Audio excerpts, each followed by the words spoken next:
What's going on, people? We are Tottenham TV here. First game of the Champions League done. Tottenham 2, Marseille 0.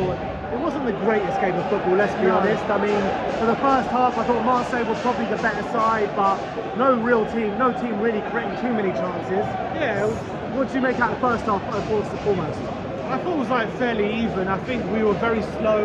We were struggling to control the midfield. We weren't progressing the ball anywhere near fast. We couldn't make it stick up front. Sonny was having a bit of a shocker, which didn't help many things. And Marseille were playing the ball nicely. We won't be getting in their faces, putting pressure on them. When Doozy was kind of running things in the centre, and that was a bit of a problem for us. I don't think, like in terms of defensively, like Lloris made a lot of saves from Doozy's shot from 25 yards. Yeah, but that was like a pop shot from far out. But apart from that, they didn't have too much. In fact, we probably had the best chance of the first half. I think that was the only shot on target the whole first half, wasn't it? That Doozy shot. Kane's shot, which went wide. Which went wide. That was probably the best chance of the first half. So even in our worst period, we probably had the best moment of the game. But it all changed after that red card. We got it straight away, pretty much in the second half. We're 2 minutes in. And let's talk about the red card for a second, because it was a definite red. I mean, Sonny was bearing down on goal. He gets swiped out by Mbemba, and the ref makes the right choice, doesn't he? Yeah, 100%. I think, look, Kane plays him through. There was a race between who's going to get the ball first, Mbemba and Son. Son touches the ball past him, and I think it's a clear red, cynical. Yeah. I think he's going to be in on goal. So Sonny probably was a bit pissed off because he wants that goal, doesn't he? And it didn't help that, the rest of the game, he didn't have the best game again. But although, again, probably a bit better in the second half. But it was a definite red, referee got that right. And then it was a case of, could Marseille run down the clock? And they nearly did. Literally what they tried to do, wasting time from the goalkeeper, wasting time from everything. But we got there in the end, before that, it didn't help the referee, it was helping them. Mate, the referee was shocking today. Absolutely shocking. He got the red cards to apart from that, he got everything wrong, literally. Yeah. Really frustrating. Every corner time, decisions, free kick decisions, I mean, countless amount of decisions. Every time Marseille player hit the floor, he was giving a free kick, blowing up every single time. It was very, very frustrating. Look, we had a few chances, like Kulusevski came on the right wing back, and I was really happy that Conte threw a bit of caution to the wind by doing that, to really go gung-ho, force the issue, and I guess them being down to 10 men allowed him to do that.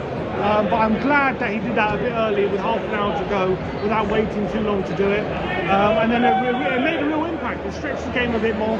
Kulusevski was giving Tavares something to think about. Actually, someone to take him on. I thought he was brilliant when he came on, Kulusevski. Probably a cut above the rest on the pitch, Kulusevski. He was the only one getting the ball down, having a go at them consistently and getting past them and getting crosses into the box. Yeah. And when you look at the two goals, first of all, big up Richarlison, first goals for the club in the Champions League as well. And he looked very emotional at the final whistle, hugging his family and stuff like that. But you've got to say, what crosses from Perisic and Højbjerg for those goals. Yeah, nailed on crosses, and Perisic we were giving him a lot of criticism throughout the games. I didn't think he had his best game, but when it mattered most, he came up with a big moment, brilliant ball into Richarlison, who was able to head it home, and then obviously it was a corner that got flicked out, wasn't it, to Højbjerg, and he was able to dink it into the back post. What a cross. Both times, brilliant crosses, and that's what Richarlison offers, and maybe, apart from Kane, maybe Son and Kulusevski don't offer, and that's that aerial threat, which people were saying he was picked tonight for that.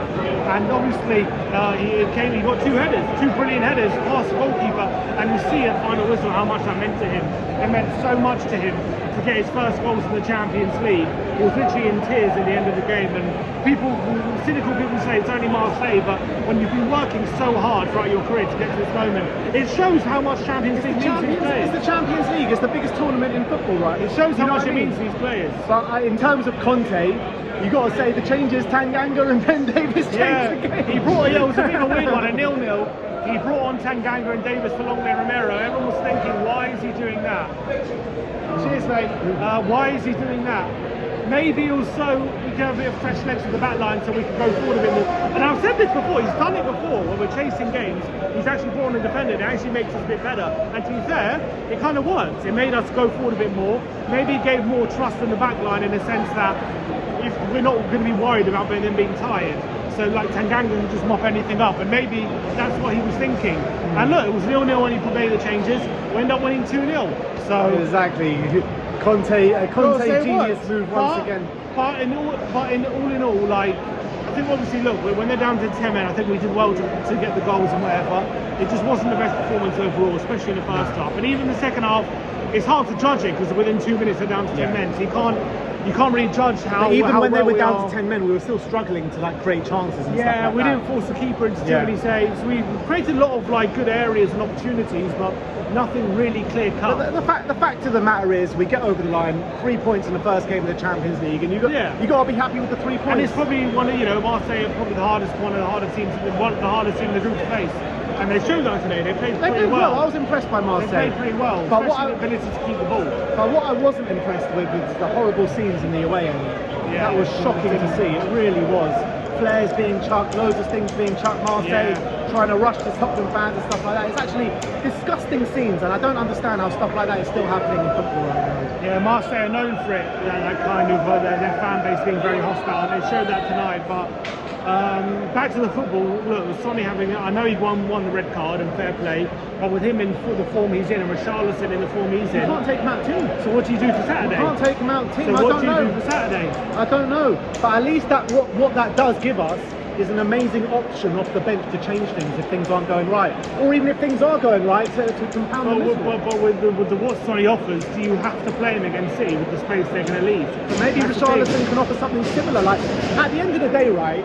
I know Sonny always does well against Man City, but he's not playing well at the moment. He's not taking his chances. It's not the same that we know. He's got a bit of a big call. I would say team selection isn't usually that big of a call, but when it comes to this weekend away in City, it would be a big decision to leave Sonny out, even in the form he's in. So what would you do? I think I'll keep Kulusevski out for now, and I'll keep Son, and then we have even more to threaten behind. But the thing is, Kulusevski's playing better than Son at the moment. Yeah, I know. It's difficult. It's harsh on Kulusevski, and he did well when he came on today. It's not like he's just playing better. He's playing much better. But Son offers that running behind that Kulusevski maybe doesn't, and we need that. Can Richarlison offer that though? Yeah, I know. Yeah, but it would be good to have two players doing that. Imagine the threat we would have with Kane to get the ball, and then those two runners. That would make me help. Obviously, we're going to lose a bit with final third decision making with Kulusevski, but I think that's probably the decision he's going to go with, I reckon, on Saturday. It's going to be a difficult one to manage, but look, I'm delighted that we got over the line in the end. It was looking like going to be frustrating. It was going to be a frustrating evening, but at the end of the day, we got over the line, and that's what matters. And I'm so happy for Richarlison getting his first goal for Spurs. He deserves it as well. He did. I told you lot he was going to score today. He's brilliant. He's been brilliant ever since he's come in. He's really deserved those 2 goals tonight. And seeing how much it meant to him, I'm so happy for him to get those goals. And look, we roll on Saturday, massive game. The fight between 2 unbeaten teams. An unmovable rock meets an unmovable object. Was it? And I can't remember the saying. I don't know what you're chatting about, mate. There's a saying. An unstoppable force meets an unmovable object. Right. 2 unbeaten sides. That's the saying. So would you take a draw right now? I would take a draw. I think stay unbeaten. Chelsea unbeaten, City unbeaten, West Ham away, all unbeaten away from home. So I'll definitely take an unbeaten start to the season. And we can't go there with look, results are in our favour right now.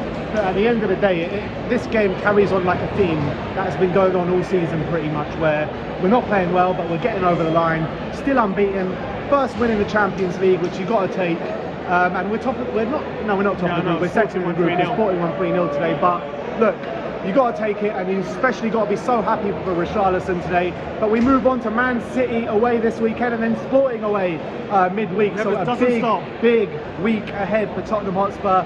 Let's keep going, and let's keep going with the momentum that we do have. Like, subscribe, and comment. And as always, come on, Spurs.